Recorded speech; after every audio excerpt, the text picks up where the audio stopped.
So English listening practice. This is going to be a slightly different kind of a video than I usually do for you guys. So usually I give you exact tactics and tips. This one is to help you with your listening practice.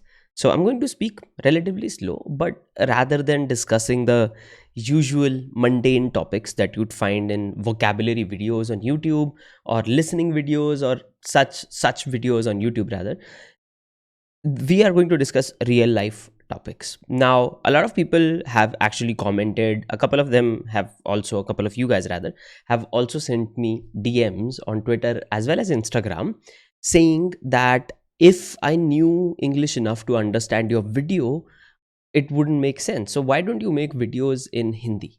And the answer is very simple. The more we listen to a language, the more we immerse ourselves in a language, the better it is for us, right?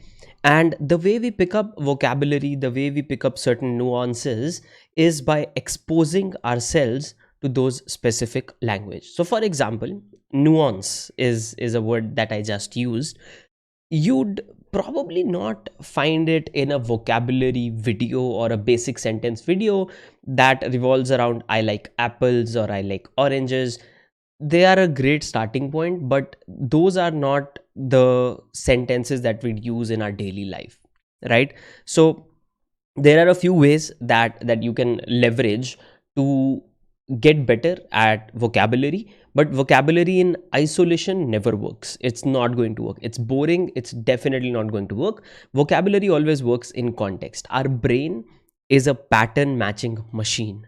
Now, what does that mean? That means our brain, the way also kids learn languages and everything else, is our brain looks at some word in one context, it hears the same word in a different context, and voila, it makes that connection and understands a level deeper, right, of the use around the usage of that specific word. So I just said nuances. Maybe you'll hear the word nuance somewhere else, maybe in an English movie or somewhere other. And what's gonna happen is your brain is going to see, this guy Shivam mentioned nuance in that context, and it's gonna happen automatically. You don't have to voluntarily actually sit and think about it. And now this other guy also or other girl also mentioned nuance. Maybe this is the correct way to use it. And then when you're talking to somebody in English, this word is going to come out of your mouth. You won't even sense that it will actually come out of your mouth, but it does. And based on the reaction of the person in front of you, your brain makes another connection and tries and understand that did it use the word correctly. So this is all more or less like the subconscious side of things. So me making these conversation videos where the video length is, let's say, 7, 8, 10 minutes plus, is a very, very good listening practice. Because what you can do, especially if you're watching these videos without subtitles, because that's what should happen once you are at a beginner plus stage, right? If you're an extreme beginner, then the apple orange, that is the video for you. But if you've crossed that beginner stage, if you understand the words, if you understand the meaning of most of these words, the way to progress is to listen to the language in context, in a very specific context. Note down whatever difficult words you come across. So nuance, for example, nuance is a word that, let's say, if that's the word that was new for you, note it down. Note down the main meaning on your notebook and create 2 or 3 different sentences with that meaning that you feel that you will end up using somehow in your life. And that's the point. Vocabulary or words or phrases, because language is usually made up of phrases, right? Language is not made up of words. It's made up of phrases that we regularly use in our lives. So once you start constructing those sentences that you feel are going to be more on point for your own usage, either in the present or in the future, what you tell your brain is, dude, this thing is important.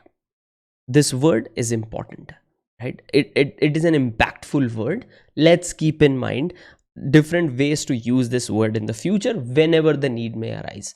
And you'll be surprised just by doing this small exercise.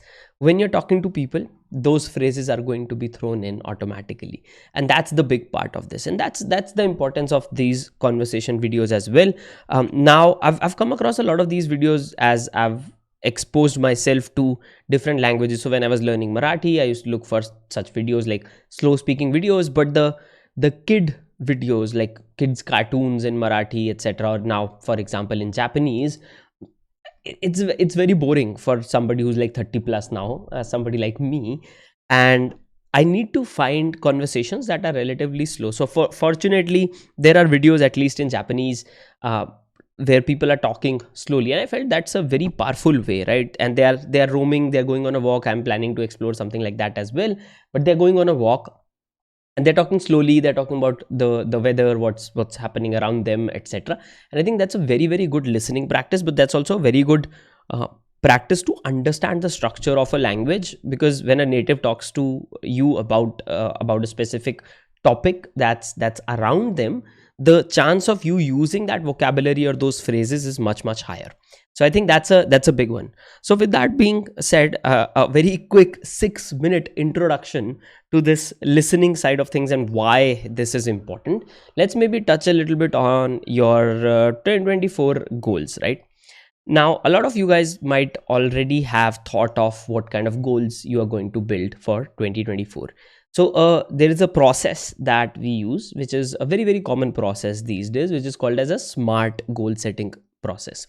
Now, SMART goal setting process is how you would want to set up your goals. Could be English language learning or a different language learning goal. Could be anything else, right? Could be whatever kind of a goal. Let's say you want to you want to learn programming, right? That's a course, and that course based goal in 2024 should be structured in a very different way. You can't just have you can't just rather write I want to learn development and that's your goal. I get it, that's the vision, but that's not the goal, because you won't have any process to reach that goal. So what we want to do is we want to take whatever goal we have in mind and we want to divide it in this SMART procedure. So just to guys give you guys an example, I'll talk about Japanese, which is a language that I'm learning, and I'm planning to give a lot of effort to Japanese in 2024. So for me, what I've done is SMART, which is specific. Is my goal specific? I want to learn Japanese is not specific enough. So my goal for 2024 is I want to hold a 10-minute conversation in Japanese. In basic Japanese is fine, but I want to hold a 10-minute conversation on my own with a Japanese person by the end of 2024. Now, is that measurable? Is that specific? Yes. Is that attainable? Maybe, maybe not. Maybe it's a little bit of a stretch in 1 year, but I think still it's possible. Is it time bound? Yes, 2024, etc. Right? All of that works, but it's still a very general goal. It won't get me there. So what will get me there? What does a conversation in Japanese entail? So I need to practice listening. I need to practice speaking. I need to practice basic grammar structure. Basic grammar structure is going to be more than enough for this goal. But personally, I want to go a level deeper. So what I've done is I want to plan, or rather I want to learn 1,000 kanji characters. I want to learn reading and writing. So I also ideally want to read at least one small book, 30-40 page book in Japanese by the end of 2024, making sense of most of it. Now reading won't be like 2024 won't be like at the end of 2024 I'm able to read effortlessly. That's not going to happen in 1 year, but I know the basics. I'll potentially understand the gist of what's written in that book. That's the goal. And then there is the conversation goal. So it's a little bit more specific. 1,000 kanji is also a little bit more specific. How do I measure that? Anki Dex is one great way for me to measure that, right? 100% success rate on the Anki 1000 vocabulary word deck, which is also, by the way, structured in sentences and not single words. 100% success rate on those cards is going to be a way to measure that goal, right? So it's a little slightly more measurable, slightly more in depth, but it also gives me a process right? It's not just a random goal that I want to achieve. In one or the other way, I've also highlighted the process that I need to follow to reach that goal. So when you're setting up your 2024 goals, that's something that you might want to think of, that how do I set my goals so that not only I have a very specific, measurable, relatively attainable goal, but also what is the process that I can follow to actually reach that goal. If we do that, that's where the real progress actually lies, because things are going to be much more trackable. In business, we use this phrase, what gets measured gets managed. So if you're not able to measure your effort, if you're not able to measure your progress towards a certain goal or towards certain something, it's not going to get managed. You're not going to be able to improve upon it. So that's a very, very important point. Now, this is a very basic structure. So you can set up those goals around health, family, career, finances, etc., whatever you deem fit. Could be, for example, let's say you're preparing for your English exam, right? And TOEFL, IELTS, all of these exams as well. So maybe a goal around that, right? What's your score, right? What's your goal score in one of these exams, and how are you going to prepare for those exams as well? So that, I think, works really, really well. That's going to give you a lot of structure. That's going to keep you motivated when things are tough, because they are going to be minded for sure, 100%. Learning a new language, for example, is not easy.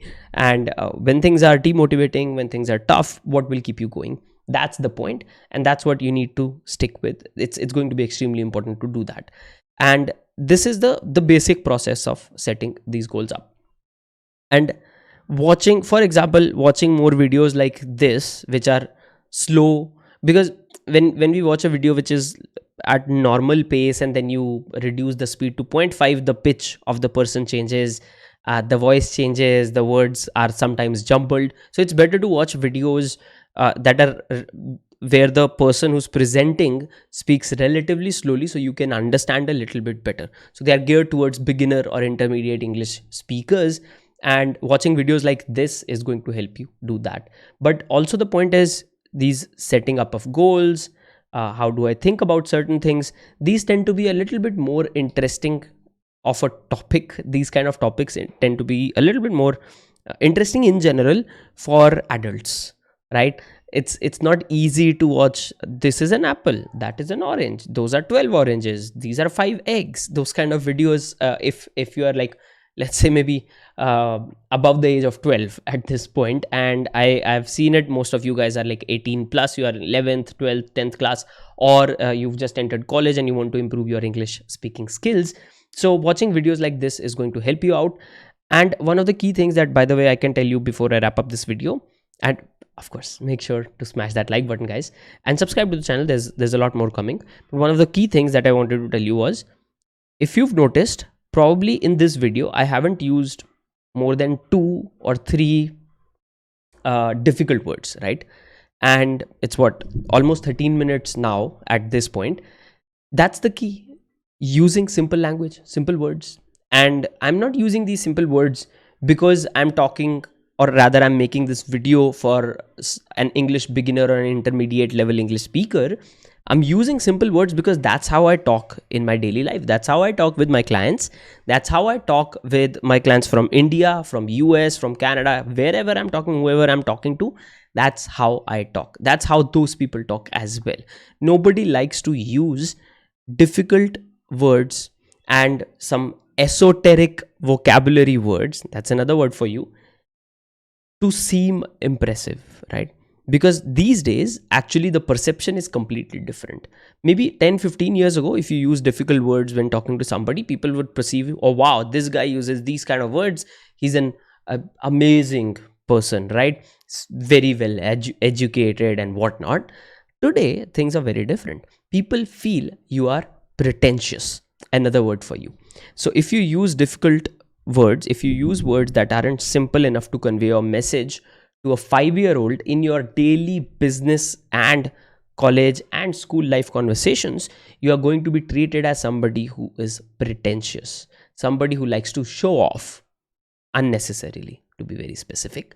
And that's the key. Simple language is always going to be the key. Simple, on point language, on point vocabulary. Does it hurt to know words such as pretentious, etc.? Of course it doesn't, because they have their use case. They have a very specific use case. You can pull out that vocabulary when it is needed, but when it is not needed, using difficult words is not going to help you out. So use a simple language, use very, very simple words, 5-year old kind of words. And you'll see it in business scenarios a lot. Whenever you see these different pitches, Shark Tank pitches and whatnot, you're expected to have the business vocabulary down, but at the same time you're not or in fact it is frowned upon if you use very difficult words, because it feels like you're trying to hide something. So stay simple words, easy words. That's what you want to listen to, that's what you want to practice at the start, right? And then you can slowly keep on gaining vocabulary through movies and through whatnot, and it's going to help you out. So anyways, I hope this relatively slow conversational video helps you out in your listening practice. I'll probably explore a few more of these, like 15-20 minute, maybe even 10-minute plus videos in the near future, about very specific topics that I feel could be potentially highly usable in your daily life as well. So that's all. I'll see you guys next time. Till then, bye and take care.